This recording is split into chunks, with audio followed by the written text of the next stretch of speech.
My name is Eric Bryce. I was born in Charlotte, North Carolina, but I grew up in Detroit, Michigan. So I kind of say I'm from Detroit, but I'm really from Carolina.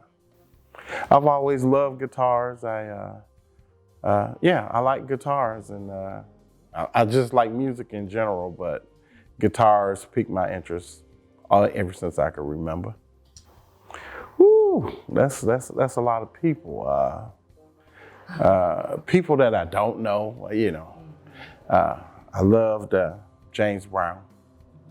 But I have some hometown favorites. There's a friend of mine here, and I'd have to talk about his dad first. This guy here named Jimmy Hogan, and he has a son named Tootie Hogan, James Tootie Hogan, and I watched Tootie, and I liked the way Tootie did it, and it looked like something that I wanted to do. So I got into the music industry. I started playing. They say I started as early as 3. My aunts remind me of a time where I was strumming and it made such a good sound that it made them shout. I don't know nothing about it, but my Aunt Martell, she tells that story quite often. But I started playing in church years ago here in Mount Holly, a little Fire Baptized Holiness Church. Okay. Shout out to St. Paul. Fire Baptized Holiness Church, and Jim Hogan was the guitarist there, and later on, the Reverend Matthew Traylor played guitar there, and I learned there. But I joined a band around here, and I started playing in a band, and I kind of took to it, and I started studying. I left here, I moved back to Detroit, and I finished at a school called Mumford High School. In my high school, the Clark sisters are from my high school. The Winans are from my high school. The Dramatics are from some of those guys, and some of P-Funk's from my high school. Members of Prince Band, members of Commissioned. So when I made the turn to start doing professional music, it was probably that 12th grade year was my pinnacle year where I decided that was kind of what I wanted to do. Yeah, I thought I could see it as a reality anyway. Because I just jumped into the thick of it. I ended up gaining these great mentors, these professional guys.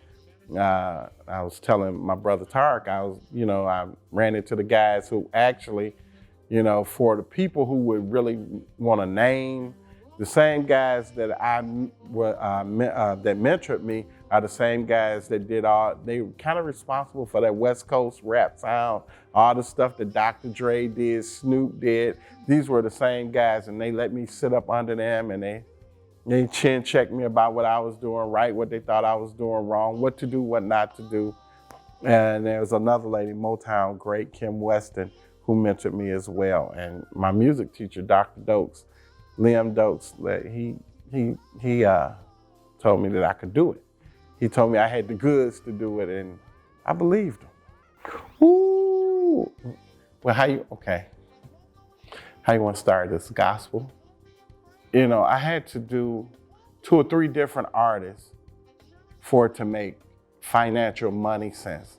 When I came through during my time, there were not many. There was not a gospel guitar player that I could look up to now. On the other side of it, I love P-Funk, everything that George Clinton did. I loved all of that Ohio players. You had many guys, George Benson, Bobby Womack's one of my favorite guitar players and singers, but that's another story. I found out I like Al Green's guitar playing as well. But gospel, let's start. I started in Detroit. Well, I got a break in Detroit. I have a friend, Kern Brantley, who plays bass, and we ended up being really good friends. We played together in a couple of bands, and he played for the Thomas Whitfield Company. So I was able to meet Thomas, and there was another guy, Rudy Stanfield out of Detroit. And I started playing with those 2 guys, and it just moved on from there. I started working with the Clark sisters, Maddie Moss Clark, commissioned Fred and Mitchell Jones from the group. They were my classmates. We graduated from high school together. And Daniel Winans as well. So it moved from there to Witness, the group Witness, Lisa Page Brooks, and all those beautiful people, man. I started working with all of those people Vanessa Bell Armstrong. Through Thomas, I started doing recordings. Through Rudy, I started doing recordings. So let's go down the list. That would be James Cleveland, Thomas Whitfield, the Clark sisters. People gonna kill me that I'm gonna miss Melvin Williams and the Williams brothers, the Christianaires, Vanessa Bell Armstrong, Yolanda Adams, John P. Key. I came here in '91 and did some great work with John P. Key. Israel and New Breed, Martha Menizzi, and Shirley Caesar, Dorinda Clark Cole, Kelly Price. I did some stuff with Angie Stone. And that was on, they were doing gospel. How about that? Nicole C. Mullen. And I'm missing a whole lot of people. But a lot of records. I did say James, Edwin Hawkins. Did some stuff with Shaka Khan. I did a few years with Shaka Khan. I got a buddy here, man, that's from the Gastonia area, Donald Lawrence. Donald's Pinnacle. He called me up one night while I was in Detroit, and he asked me to do Stephanie Mills. And I knew that I wanted to do it. I didn't know if I had what it takes to do it. It's not an easy, and it wasn't an easy industry to get into. Although it was much easier then than it is now, because basically we hardly don't even have an industry as such to talk about. When I was playing, there were artists, there were groups that you could lock into and at least get a chance to audition to play for them. But now we don't even have that many artists like that anymore, and definitely not as many concerts or whatever.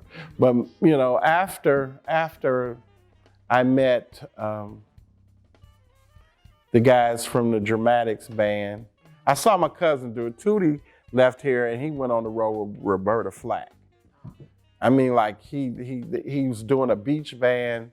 He was with the chairman of the board, which is an amazing beach band. But he left and he got an audition with Roberta Flack, and he secured the position. And that kind of gave me an inkling of, man, but he's like really, really good. So I'm like, I had to practice. I really practiced and learned from all of those guys. They were kind enough, cool enough to mentor me. I have a dear friend that passed away a few years back, Eddie Spanky Alfred, and Eddie would sit me down. We sit up in a hotel. He played with the Mighty Clouds of Joy. And I met him the first time I saw the Mighty Clouds of Joy with the Clark sisters. And I met him, there's a guy from Gastonia named Kenny Fuel that played guitar. I love Kenny Fuel. I don't know if you know any of the Fuel family. I think Marilyn is over there at Emmanuel, but Kenny is this amazing guitar player. He was with Shirley Caesar at the time. And I was like, Kenny, man, can we go sit down in the corner somewhere and I can learn something? And he's like, man, the guy you need to meet is this particular guy, Eddie Spanky. And that night we stayed up for 8 hours. I'm actually working on one right now. So before the year is out, I see you looking at me, Dina. Before the year is out, I'm gonna drop something. Who would I like to collaborate with? No, who I like, I like D'Angelo, man. I like D'Angelo. I actually like Jill Scott. And I like Erykah Badu. I like Paul Jackson Jr. A lot of people don't know about Paul, but Paul is probably one of the most recorded guitar players ever. All the Michael Jackson stuff, and he happens to be a friend of mine. Who would I like to collaborate with otherwise? They're gone. Prince. Prince would have been cool. Mike would have been cool, But right now, those, they come to mind. I like her and Layla. Yes. Layla's one of my favorites. What would I be doing if I wasn't doing music? I would be what my mom was pushing me to be, which was a commercial artist. Which is like 2 shakes away from drawing blueprints. No. I learned how to do art. I learned very well. I learned it, but I wasn't like gifted. You ever seen people who just Yeah, they had it like that, but I learned it. And when I got through doing what I was doing, because of I knew what I knew, it would look okay. And it impressed the teacher so much that he found me 2 or 3 schools to go to. And my mama was all excited about it. I was like, I'm not going up there.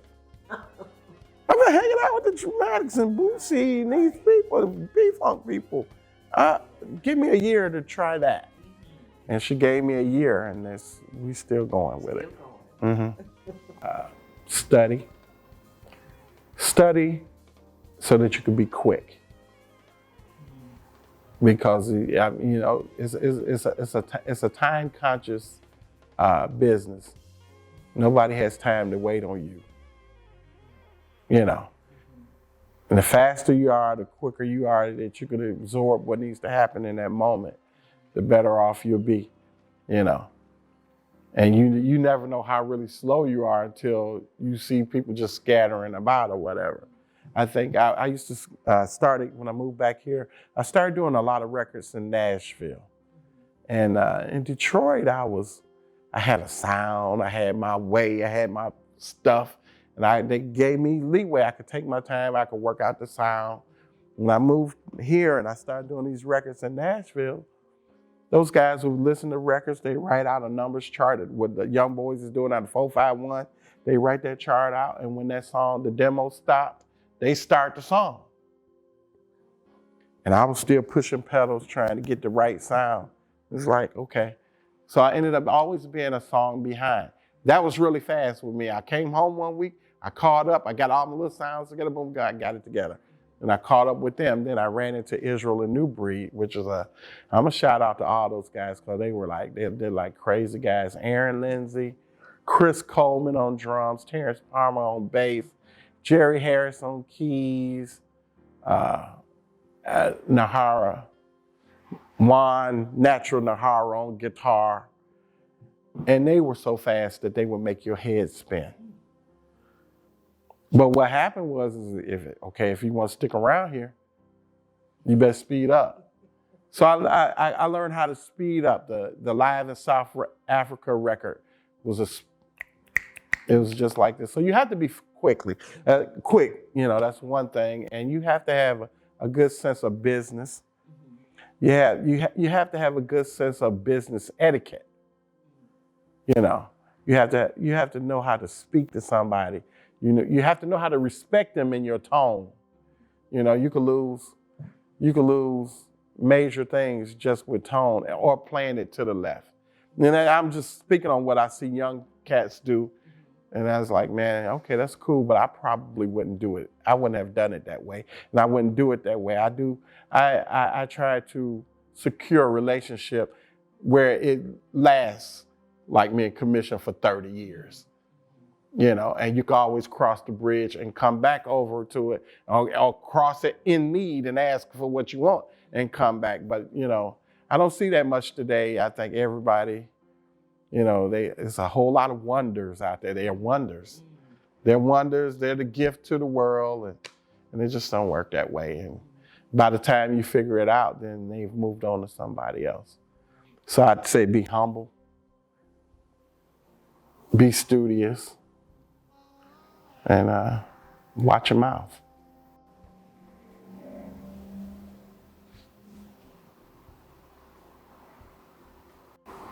Shut up. Give me my money. Don't talk yourself out of the. The best advice is just shut up. Put your outfit on. When it's over, get your money. I would like to see artists get back to smaller venues. There's a lot of superficial energy with stadium concerts. Unless you're gonna do them stadium concerts like Michael Jackson did them. A stadium concert couldn't hold a candle to an intimate setting, a place, 500-600 people or 100 people, you get the true essence of an artist. So I would like to see more really great artists in more intimate settings. The experience movement, let's talk about that. The experience movement, I have to shout out to one of my homies from Israel and New Breed, Stacy Joseph, moved here. She was a part of the group. She's from Texas. She moved here a few years back, and she actually ended up staying with us. She stayed at our house for a minute. She's my sister. And we were both working on projects, and we had done work with Hillsongs, and we went to Sydney, Australia, and hung out with Hillsongs, and Hillsongs have a quality control system in place. You just don't hear those songs the way they do things. You just don't hear their songs. Firstly, they have a bank of songwriters, and they sing these songs amongst themselves. They write these songs, and they decide if their song's good enough to present to the, or if they fit the congregation. So by the time we get to the songs, obviously the congregation has heard the songs, it's got a spirit, it's got a vibe, and you know it. Well, we realized we didn't have anywhere. We just write a song and we're gonna cut it. And it was like, did nobody tell you that was a good song? How do you think? Why? Because you wrote it, you think it's a good song. It may be a good song for your house. It may be a good song for your girlfriend. It may be a good song. But how do you know it's a good song? So Stacy saw it was a coffee shop here called the Java Bean. And he had a sign. We were just riding out, going toward Gaston. She said, musicians want it. It's a sign, musicians want it. She said, Bryce, let's go in and check it out. I was like, are you serious? Because we were touring. We were touring a lot. And she said, yeah, let's go check it out. So we went in, and long story short of it, they told us, well, we don't, there's a sister, Vanessa, she's like, and from New York too, she's from Brooklyn. She's like, oh, so I'm gonna tell you right now, we don't have any Fridays. We was like, we don't want Fridays. She said, okay, well, what day you want? I said, we get home usually on Sundays. Let's try Mondays. Oh, you think you could pack a Monday? I said, what else are you doing on Monday? So we secured the place the initial plan was to try songs out, our original songs with our friends and our people, and have a good time at the same time. But what we found out was, man, that place packed out. People needed somewhere to go, believers, and they knew it was a nice, clean environment. It was a cool coffee shop. I just asked her, I said, you close at 7, I need 7 to 9. I don't want to mess with your business. I don't want to be accused of tearing up your, But from 7 to 9 on Mondays, they sold more coffee than they would sell all week. So we were actually able to help a really cool business grow. And the name of that place was the Java Bean. Well, we left that place and we went to a bigger Java Bean. And we left that Java Bean, and then we moved over to another place called Ovations. So now the band is me, Dina, and whoever else would play with us. And I can call them cats names out, but I ain't calling them out. No, I will. Ernest and Patrick Love, Chris Gray, Evan Bryce, Tyrone Bell, all great music. Omar Porter, great music. J.R. Reese, great musicians in their own right. And everybody would come through. Everybody from Paul Porter, Miranda Curtis, Casey from Casey, Cedric Haley, he was there. And everybody would come through and we hang out. So we just turned into the experience. So it's our ministry. What we would do, the initial admission was a canned good, and we used those canned goods to feed a food bank here in Mount Holly, the CRO. So that was the initial thing. And if you didn't have a canned good, we sell you one, but literally you couldn't get in the door if you didn't bring something to feed somebody else. So it started out being a ministry that way. We would do a tip jar, or we take up an offering and we give the money away to help somebody with their bill. So it turned into our ministry, and we've been doing that. And then it's turned into, we start inviting artists. So it became a platform for artists to come in and perform. And a lot of artists that came through ended up going other places and doing very well for themselves. The Travis Greens, KJ Scriven. We got some players in the game. Miranda, she would show up, and yeah. The living room is our new venue in partnership with a buddy of mine, Mitchell Huntley. Dean is actually Dina's vision. She saw it. She wanted to do it. I was kind of, I can take it or leave it. After we're done 10 years or so with the experience, I said, well, maybe God wants us to do something else. And she saw the building. I walked in and I saw it. I was like, yeah, let's go for it. So it's actually our new home for the experience. It's also the home for Mitchell and Company. And what we also do here is we provide, it's a venue. It's just a space that you can rent. If you want to do a reception, you want to do a CD release, I can record here. So it's a studio as well. It's also, if you need a rehearsal space, it's also backlined out with everything that you need. So you could come in and rehearse whatever the Most High says for me to do. I'm doing what he says. That's what I'm doing, just what he telling. I'm trying to listen to hear his voice. If you're smart, that's what anybody's doing right now. So I'm just trying to hear what he's doing.